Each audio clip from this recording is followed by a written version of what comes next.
Tu equipo de ventas no está fallando porque sean malos vendedores, están fallando porque no les estás dando las herramientas y la motivación necesaria para triunfar. Suena duro, pero es la realidad. Y si al escuchar esto sientes ganas de salir corriendo, reconsidera quedarte porque lo que te está pasando es que te duele escuchar la verdad. Pero tranquilo, amigo empresario, tranquila, amiga líder de ventas, hay soluciones para todo y aquí vamos a remediar ese problema de manera definitiva. Quédate para aprender las dos cosas que tienes que hacer para que tus vendedores vendan de verdad. Esto es Grandes Lobos, el podcast para los líderes valientes, los estrategas de negocios y los guerreros emprendedores. Y hoy hablaremos y resolveremos la pregunta: ¿por qué mis vendedores no venden? Bienvenidos, bienvenidas, me presento, soy Benjamín Josué, emprendedor de corazón, comunicólogo y consultor, y vamos a lo nuestro. ¿Cómo hacer que mis vendedores vendan? Ese es el enigma que todo empresario se enfrenta al menos una vez en su vida, y en el peor de los casos es un problema que tienes desde hace años. Si tus vendedores no están vendiendo, puede ser por muchísimos factores. Primera razón por la que tus vendedores no venden es un factor motivacional, ¿sí? Y este factor motivacional se desprende de un pequeño problema. Tú crees, asumes y piensas que a ellos les importa el negocio tanto como a ti, que la motivación que ellos tienen es la misma que la tuya o que tiene que ser la misma que la tuya. Yo te pido, por favor, amigo empresario, quítate esa venda de los ojos. A nadie le importa el negocio tanto como a ti. Y lo voy a tener que repetir. A nadie en este mundo le importa tanto tu negocio como a ti. He escuchado muchísimos empresarios tratar de empujarle a la fuerza a los vendedores o a sus colaboradores en general esta idea de que el crecimiento de la empresa es importante por el futuro, porque es una plataforma de seguridad, por el valor de lo que ofrece y sobre todo tratar de empujarles la idea de un montón de cosas que tienen que ver con los propios sueños y peor aún, los propios beneficios exclusivos del fundador y del dueño de la empresa.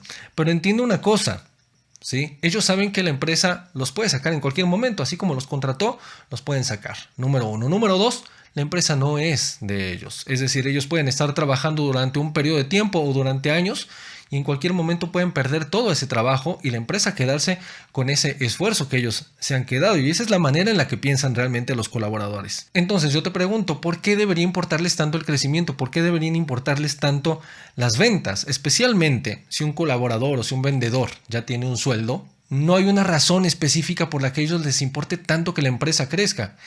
Son conscientes probablemente de que es importante que la empresa tenga un cierto nivel de estabilidad, de que la empresa esté bien, ¿sí? Pero si eso ya se cumple y además ellos tienen su sueldo, ¿por qué tendrían que empujar? ¿Por qué tendrían que hacer ese esfuerzo extra para que la empresa crezca? Entiende esto de una vez por todas. La verdadera prioridad de esos vendedores es su propia vida, sus propios problemas, su propio estilo de vida, su propia familia y su propio bienestar.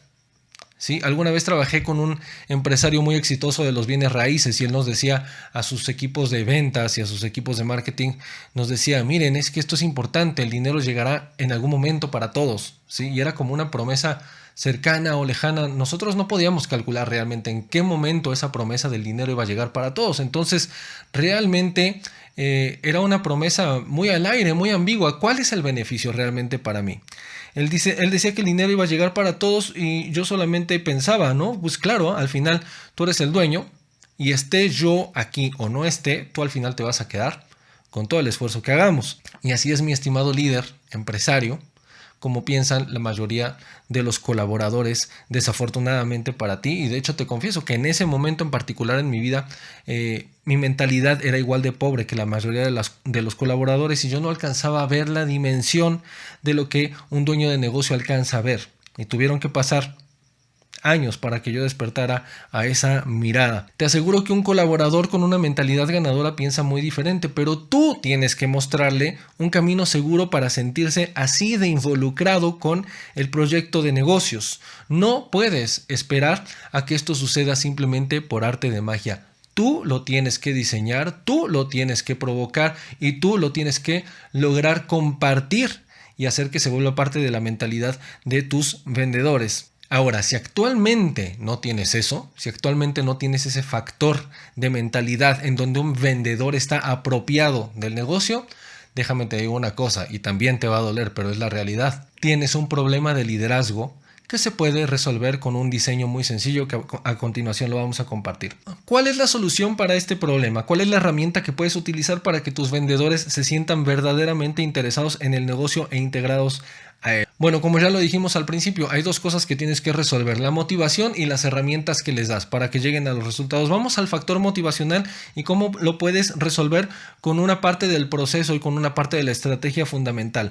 Antes de que hablemos de ello, te invito a que estudies estos temas a profundidad a través de nuestro contenido en byteconsultores.com/evo, donde te voy a dejar material especializado para empresarios y líderes, donde puedes hacer este tipo de ejercicios, y también puedes visitar nuestro Instagram byte.consultores y mi Instagram personal benja.consultor. Bien, hablemos del factor motivacional, pero no desde el chaleganismo ni desde la parte meramente emocional, sino desde la estructura de tu negocio, ¿sí?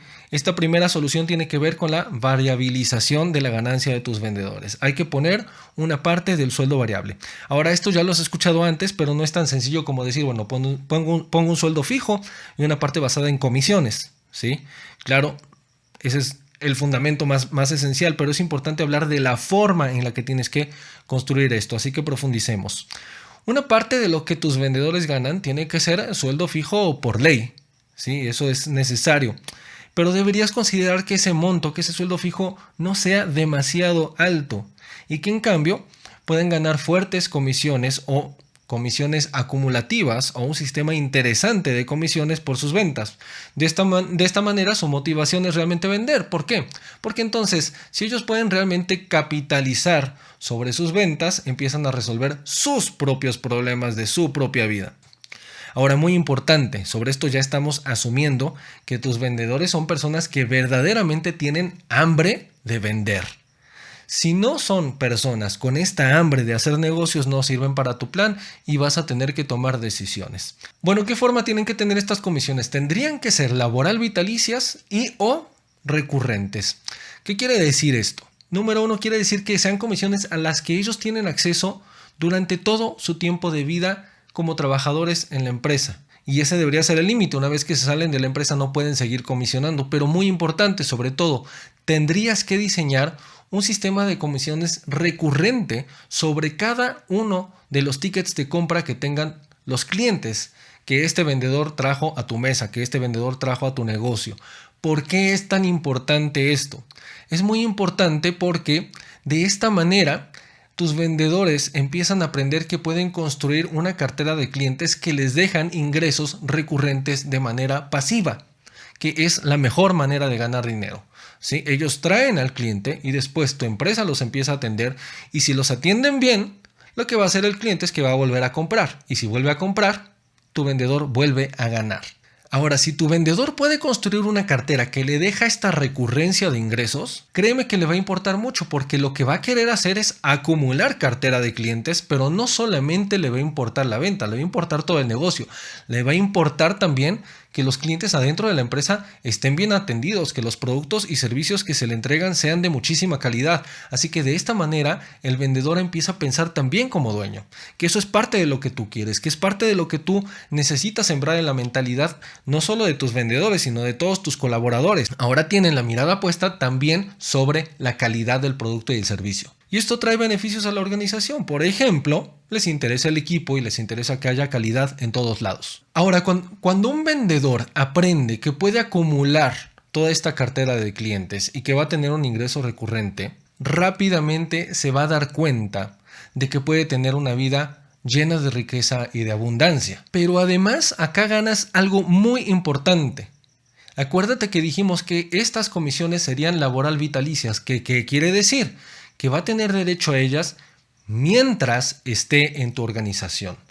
Así que, si es un buen vendedor y otra empresa se le acerca poniéndole tentaciones, ofreciéndole beneficios, ofreciéndole un sueldo más alto, se lo va a pensar muchísimo antes de dejar la cartera de clientes que ya construyó contigo. En pocas palabras, lo va a pensar 2 veces antes de abandonar tu negocio, antes de abandonarte a ti, antes de abandonar el proyecto, porque va a estar anclado a él.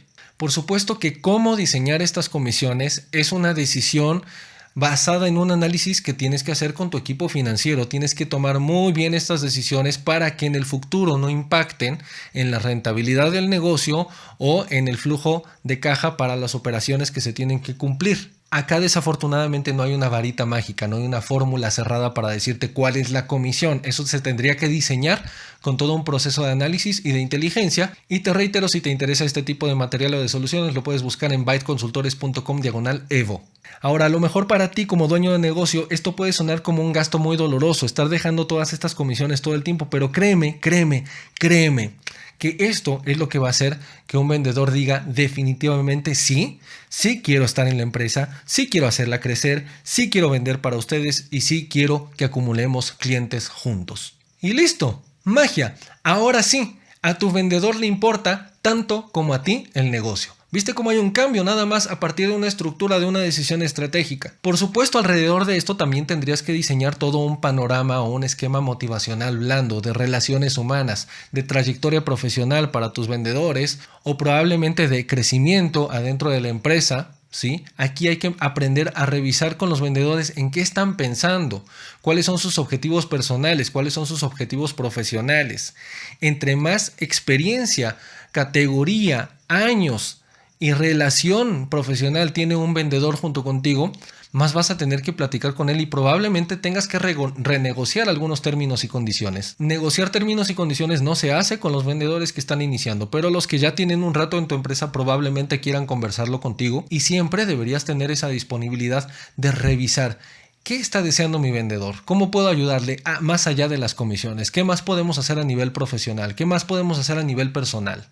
Bueno, nota al pie aquí. Cuidado con esto, importantísimo, no vayas a cometer este error garrafal, que sería cambiarle las reglas del juego o las comisiones por clientes que ya fueron pactados o que ya fueron cerrados en el pasado. Ese es un error gravísimo. Si empiezas a cambiarle sobre la marcha comisiones que ya se habían pactado o que ya se habían cerrado, estás echando a perder toda la confianza que tienen hacia ti y estás echando a perder todo tu liderazgo.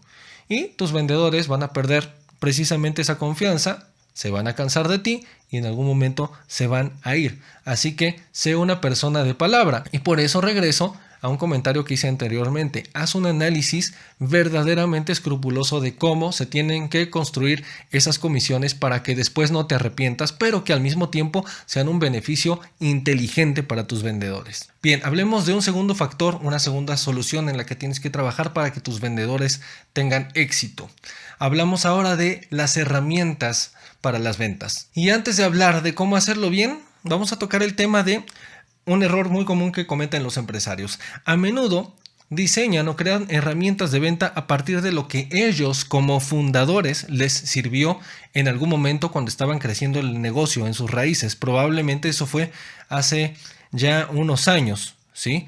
Y esto lo que provoca es que su experiencia de las ventas está en otro contexto, en otra temporalidad, y terminan diseñando materiales o capacitaciones o estructuras, incluso todo un proceso de ventas completo de acuerdo a lo que tú como empresario viviste y de acuerdo entonces a lo que tú como empresario crees que tus vendedores necesitan. Esto evidentemente es un error tremendo. Las herramientas y los materiales de venta que tus vendedores necesitan deberían estar desarrollados a partir de lo que ellos mismos han experimentado. Ellos mejor que tú saben qué cosas les funcionan y qué cosas no. Por ejemplo, algunos vendedores son muy hábiles visitando físicamente, viendo frente a frente a los clientes. Si tú no les das los recursos para ir a visitar a esos posibles clientes, a esos prospectos, por ejemplo, para que ellos les puedan invitar a una comida, hacer relaciones de negocios, les estás quitando la posibilidad de vender. Y aquí piensas seguramente, Benja, bueno, pero es que eso cuesta dinero. ¡Claro! Es una inversión, costo de adquisición de clientes. Hablaremos de eso en alguno de los capítulos más adelante, por eso suscríbete a este podcast para que te puedas enterar. Ahora algo similar pasa con los materiales de ventas, por ejemplo, ¿no? Hace poco estuve trabajando con un empresario que quería tener diseñados los materiales de ventas para cada servicio de la empresa, todo desde la visión de él como dueño. No desde la visión del cliente, de sus necesidades, y no desde la visión del vendedor. Y además este CEO era implacable con que esas presentaciones bajo ninguna circunstancia debían ser modificadas, como si fueran la Biblia, o que si eran modificadas solamente las podía modificar él. Y también quería que el proceso de ventas estuviera completamente prediseñado, casi como si estuviera escrito como un guión de película que va a funcionar perfectamente. Querido CEO, entiende esto. Ninguna persona se comunica igual que otra y ningún vendedor tiene las mismas habilidades que otro vendedor. Cada quien necesita herramientas adecuadas para su realidad. No estoy hablando de que permitas que cada persona haga completamente lo que se le antoje, pero si uno de tus vendedores logra vender sin usar los materiales que le das o incluso modificando uno de tus protocolos de ventas, quien debería adaptarse eres tú, no tu vendedor y mucho menos tu cliente. Tu vendedor tiene que hacer lo que se necesite para atraer al cliente y quien tiene que tener esa flexibilidad eres tú. Si no entiendes esto y no tienes la humildad para reconocer estas maneras, a la gente se le va a hacer muy difícil trabajar contigo y se van a cansar. ¿Qué cosas sí puedes hacer para mejorar las herramientas de ventas de tu equipo? Habla con ellos, revisa individualmente y también haz sesiones de grupo para que vean qué materiales realmente les son útiles en el contexto, en la realidad en la que están ejerciendo. Probablemente algunos digan que necesiten un diseñador gráfico, a lo mejor alguno te dice, oye, yo lo que necesito es capacitación, y entonces vas a tener que hacer ese tipo de inversiones. Sobre todo, muy importante, recuerda que la herramienta más potente que tiene un vendedor para llegar al éxito no son ni los brochures, ni las tazas de regalo para los clientes, ni los regalitos de Navidad, ni los descuentos, ni los PowerPoints. La herramienta más poderosa que tiene un vendedor son sus habilidades. Invierte en las habilidades de tus vendedores, en sus herramientas cerebrales. Motívalos y aprende a confiar en ellos y verás cómo con el tiempo los resultados van a llegar. Sé como los grandes lobos. Enseña, motiva, confía y nunca, nunca, nunca traiciones. Si este podcast te resultó útil, recuerda que puedes apoyarlo siendo productor honorario del contenido. Así podremos traerte cada día mejor calidad, más aprendizaje y además traer expertos a la mesa para aprender de ellos. Busca el link o ingresa a byteconsultores.com/Evo, donde además vas a encontrar información sobre el tema de hoy y muchos otros temas que te harán crecer como líder y empresario. Mis redes sociales, byte.consultores y benja.consultor. Nos vemos en el próximo capítulo.